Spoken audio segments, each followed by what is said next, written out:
সাত আসমানের নাম সমূহ ও সেখানে কারা আছেন। প্রথম আসমানের নাম হল রুকাইয়া।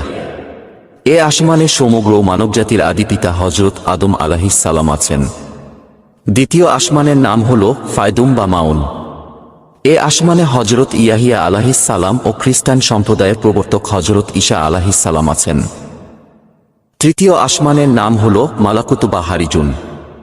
এ আসমানে হযরত ইউসুফ আলাইহিস সালাম আছেন। চতুর্থ আসমানের নাম হল জাহিরা। এ আসমানে হযরত ইদ্রিস আলাইহিস সালাম আছেন।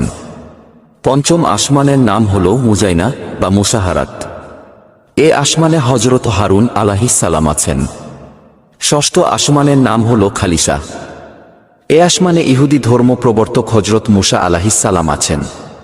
সপ্তম আসমানের নাম হল লাবিয়াহ বা দামিয়াহ। এ আসমানে হযরত ইব্রাহিম আলাইহিস সালাম আছেন।